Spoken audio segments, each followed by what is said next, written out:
pubblicavano prezzi più bassi di quelli fatti pagare effettivamente ai clienti 11 distributori di carburante nel veneziano individuati dalla Guardia di Finanza. Le vetrerie di Murano al collasso in un anno, bollette energetiche più care con costi lievitati di 10 punti rispetto alla stessa spesa del 2021, la denuncia di Confindustria. Florio Favero ha deciso di continuare la sua attività di sindaco a Portogruaro, aveva annunciato le sue dimissioni dopo Ferragosto, ora il dietrofront. Sciopero e presidio dei lavoratori della Eco Multiservice del Ferrotel che si occupa dell'accoglienza dei clienti e della pulizia. L'azienda non offre alternative ai lavoratori che rischiano il licenziamento. Indagata per omicidio stradale la fidanzata ventenne di Riccardo Gallo, il 19enne di Veternigo di Santa Maria di Sala, morto all'alba di domenica nell'auto condotta dalla ragazza. 9 anni dopo la vittoria del Leone d'Oro, il regista Gianfranco Rosi porta a Venezia un film che racconta i viaggi di Papa Francesco. A poco più di una settimana dal loro matrimonio, Federica Pellegrini e Matteo Giunta, grandi protagonisti sul red carpet del Lido al Festival del Cinema, e ci raccontano i loro progetti futuri.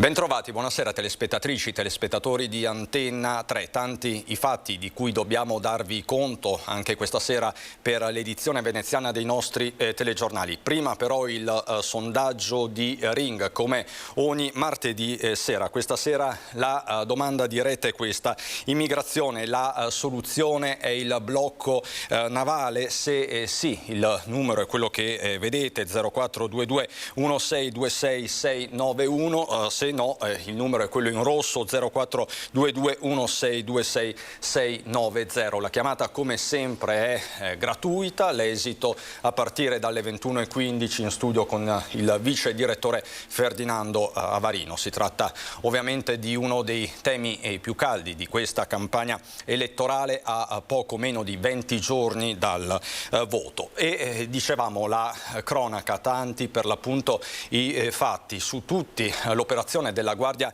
di Finanza di Venezia che ha portato a scoprire che 11 distributori del territorio provinciale dichiaravano al Ministero prezzi differenti da quelli effettivi. Rischiano ora una sanzione fino a 3.000 euro.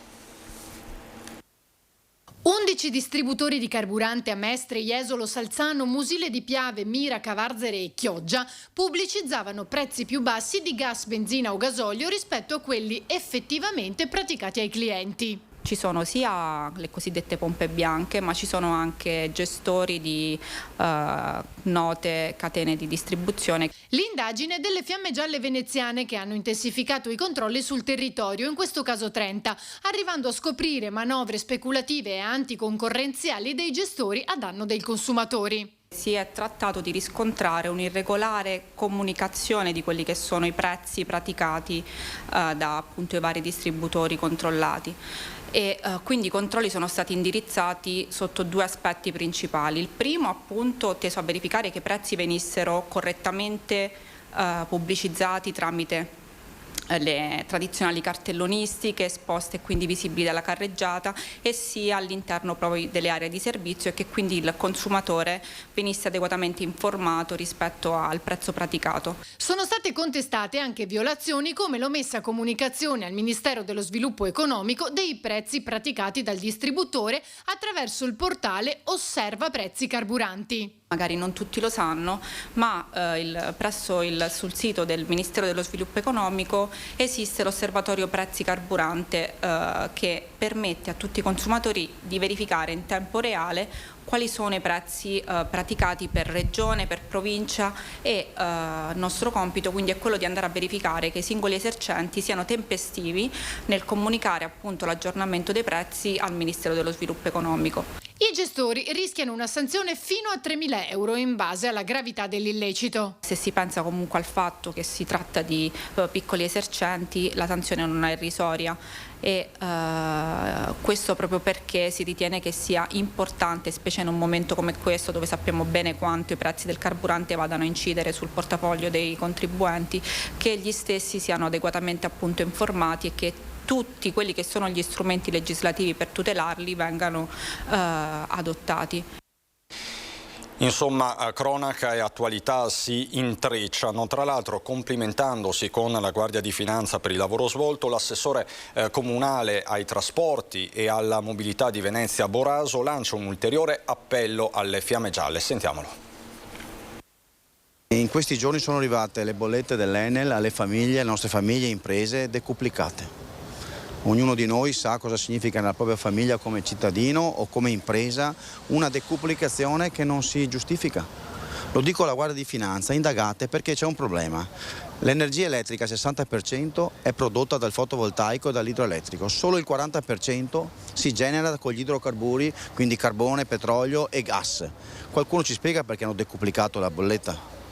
Perché il kilowattora è decuplicato, quando solo il 40% ha avuto aumenti purtroppo legati alla guerra, alla speculazione del gas, del petrolio e quant'altro. Allora ecco, indagate che su questa vicenda, perché le famiglie non ce la fanno più, le imprese non ce la faranno più ed è in gioco il futuro del nostro paese su questa vicenda, sulla parte energetica. Nel complimentarsi con la Guardia di Finanza per il lavoro svolto in merito ai distributori di benzina, l'assessore comunale Boraso lancia un appello alle Fiamme Gialle, commentando poi gli aumenti nel settore del trasporto veneziano. Stiamo scontando 150 milioni di euro di mancati introiti, che inevitabilmente si ripercuoteranno in termini economici con una enorme perdita da parte dell'azienda del trasporto pubblico.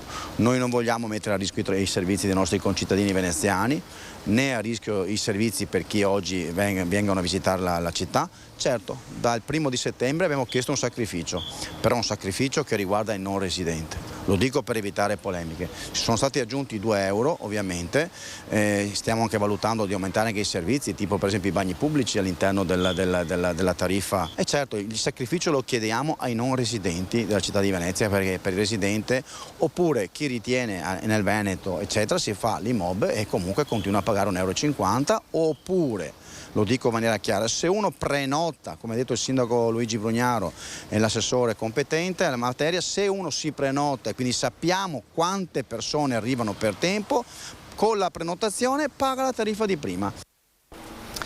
La cronaca, i militari della sezione operativa navale di Chioggia della Guardia di Finanza hanno soccorso una persona che a causa di difficoltà nel manovrare la propria tavola a remo si era rovesciata nell'imboccatura del porto di Chioggia, caratterizzato anche in considerazione del periodo estivo da un intenso traffico marittimo sia in entrata che in uscita. Quindi è stato soccorso dalla vedetta del reparto navale, accompagnato, dopo averne accertato lo stato di salute, alle boe poste a delimitazione della zona di transito dei mezzi a motore. Così dunque a Chioggia. Restiamo in laguna, andiamo a Murano per l'economia, per il caro bolletta, l'energia che sta mettendo davvero in ginocchio il settore cruciale e strategico del vetro. La situazione è davvero drammatica, le spese risultano insostenibili, servono aiuti dallo Stato. Questo l'appello di Confindustria. Vetrerie di Murano al collasso, con i prezzi del gas che continuano a salire mentre gli aiuti del governo tardano ad arrivare. In più le bollette dell'energia nel mese di luglio in alcuni casi hanno sfiorato i 300.000 euro, spiega Confindustria, a fronte di un importo di 35.000 euro nello stesso periodo del 2021. Nel frattempo, con il ritorno al regime de minimis, cioè gli aiuti di piccola entità che possono essere concessi alle imprese senza violare le norme sulla concorrenza, le stesse rischiano di perdere i 5 milioni stanziati dal Ministero dello Sviluppo Economico. Insomma, è il cane che si morde la coda. Di norma, una vetreria arriva a utilizzare 160-170 mila metri cubi di gas al mese, circa 1 milione l'anno.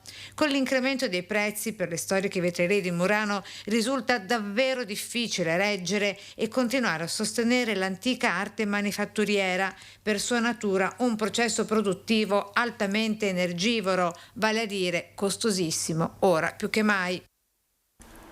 La politica e i temi dell'amministrazione ci portano nel Veneto orientale, dove il sindaco di Portogruaro ha fatto marcia indietro rispetto alle dimissioni da primo cittadino che aveva annunciato subito dopo Ferragosto. A confermarlo è lui stesso. Sussiste, dice, il permanere delle condizioni per procedere all'efficace ed efficiente amministrazione dell'ente. Revoco le dimissioni presentate il 17 agosto, si legge nella comunicazione alla segreteria del comune. Nella maggioranza si torna dunque a parlare in particolare con il gruppo dell'ex sindaco Maria Teresa Senatore.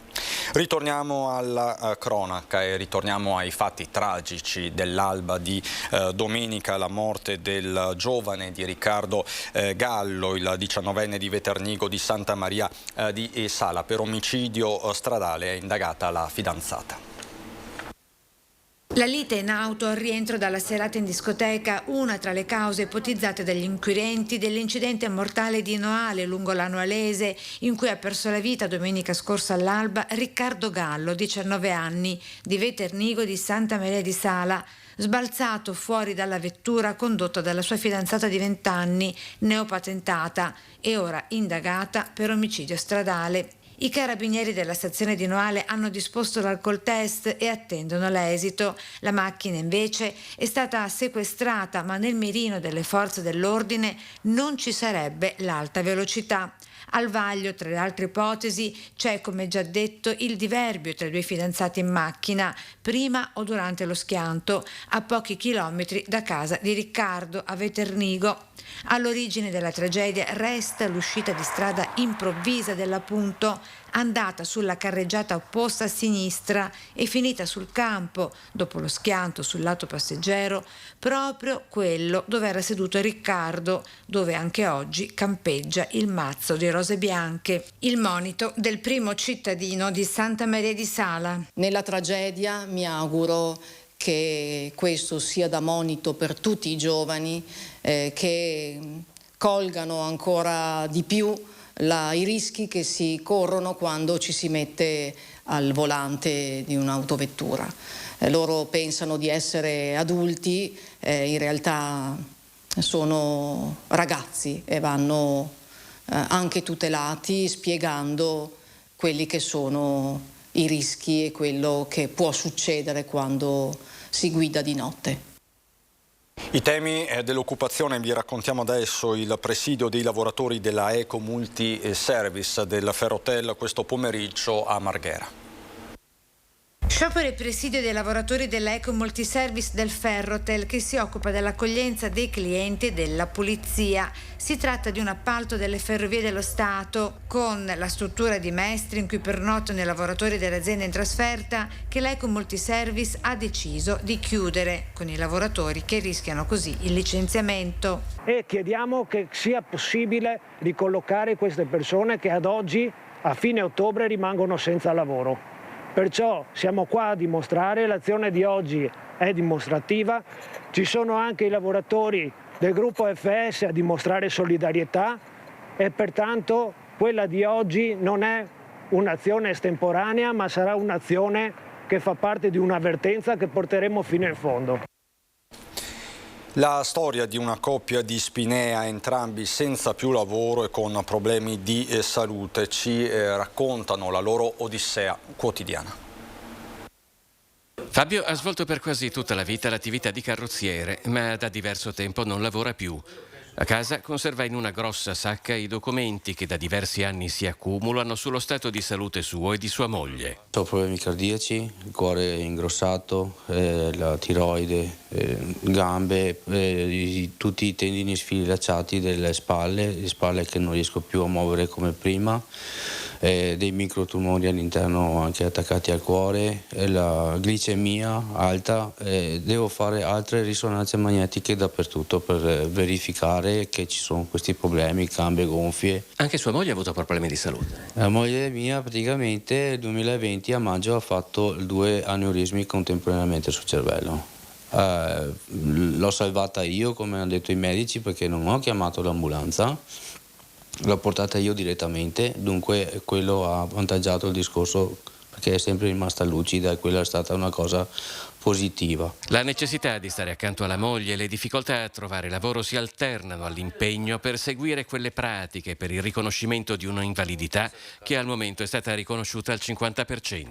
Non essendo l'invalidità esatta, quello che mi hanno sempre detto tutti, alla fine ho dovuto spendere soldi che non ci sono per fare di nuovo carte, ripresentare le domande che ho consegnato 2 settimane fa e sto aspettando adesso a vedere cosa dicono, perché appunto i peggioramenti ci sono e non posso fare niente alla fine. È morto nella notte Rocco Sciarrone, per molti anni direttore del servizio igiene, alimentazione e nutrizione dell'ULSS 16 di Padova. Negli anni 2000 aveva ricoperto lo stesso incarico anche all'ULSS di Venezia. Sciarrone aveva 68 anni, nato a Gioia Tauro in Calabria e si era laureato in medicina e chirurgia all'Università di Padova, città dove viveva. Era sposato con Giusy Bonavina, direttrice generale dell'ULSS di Vicenza, dopo essere stata direttrice dello IOV. Sciarrone lascia 3 figli. Adesso per noi la pubblicità, a fra poco.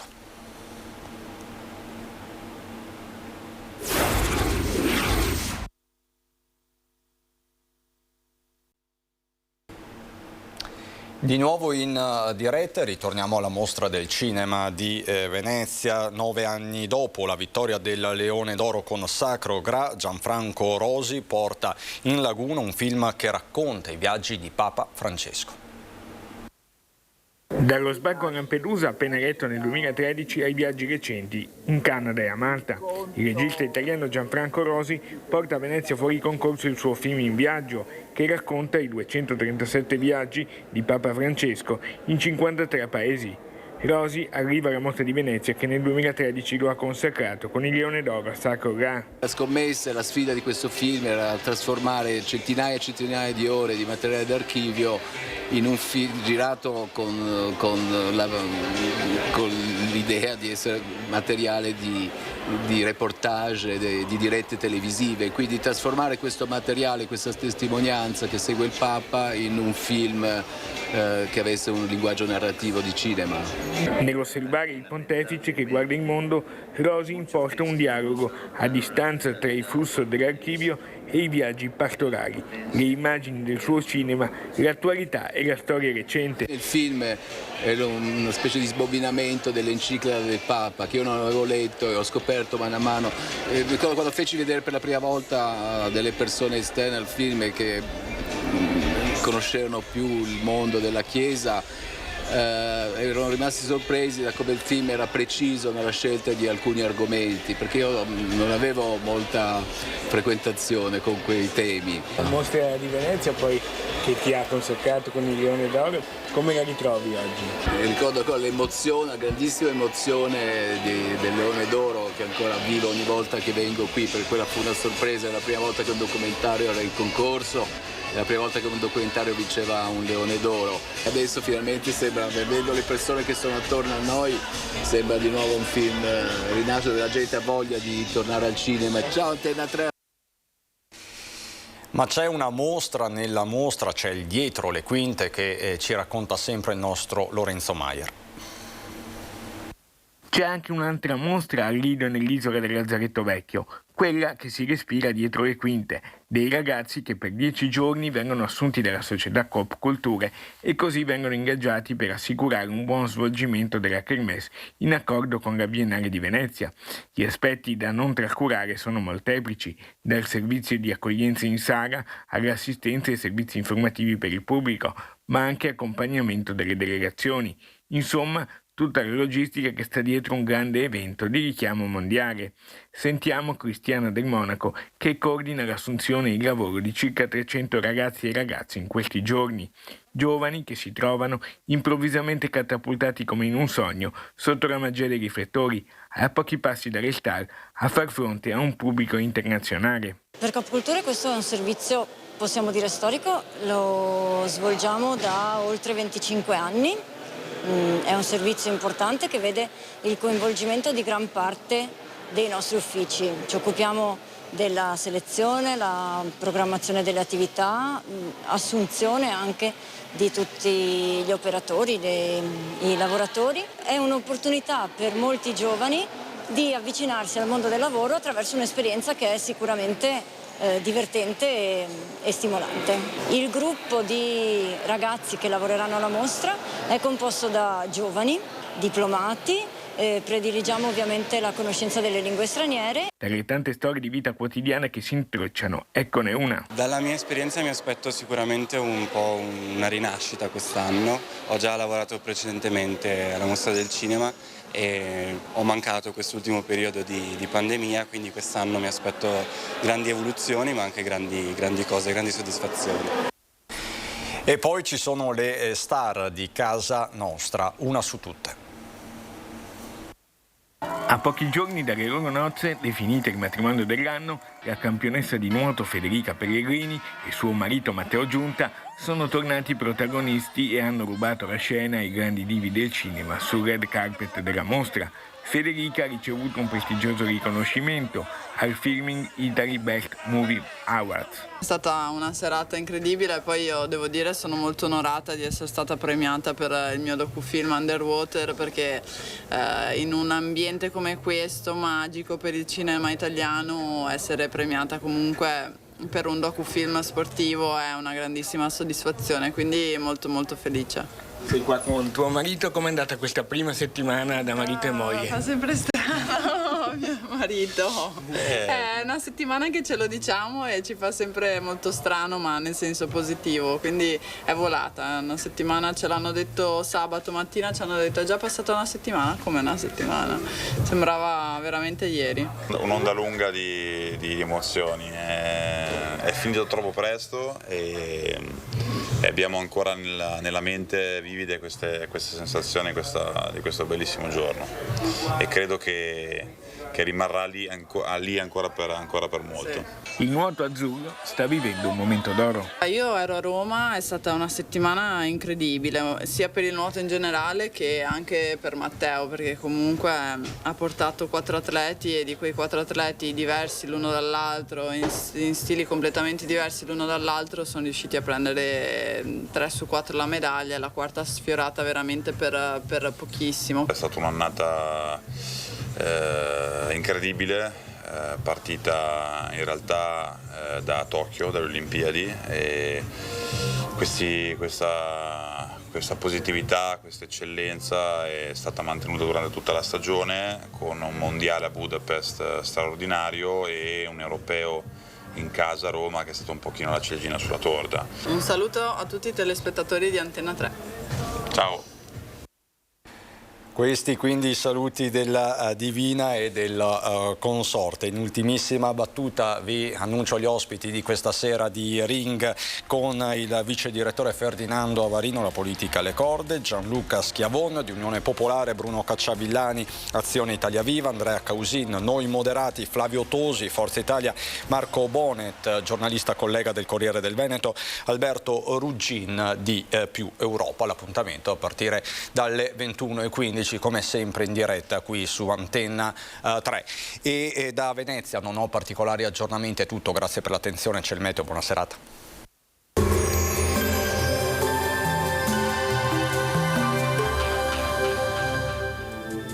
Ben ritrovati al meteo. La pressione atmosferica torna a diminuire. Mercoledì 7 settembre il tempo sarà ancora buono, ma andrà via via peggiorando. Vediamo insieme il dettaglio.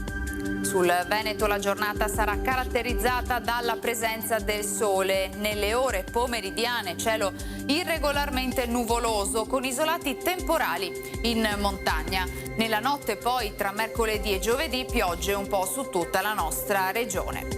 Temperature stazionarie minime tra 16 e 22 gradi, massime invece tra i 26 e i 31 all'incirca. Spostiamoci ora sul Friuli Venezia Giulia, anche in questo caso avremo un ampio soleggiamento fino al pomeriggio, poi più nubi e precipitazioni diffuse. Temperature minime tra 19 e 23 gradi, massime sui 28-30 gradi. Infine diamo uno sguardo al Trentino Alto Adige. Inizialmente anche in questo caso sarà soleggiato, poi via via più instabile con temporali possibili un po' dappertutto. Temperature minime intorno ai 15-18 gradi, massime sui 30 all'incirca. Dal meteo per ora è tutto, vi auguro come sempre un buon proseguimento in compagnia di Antenna 3.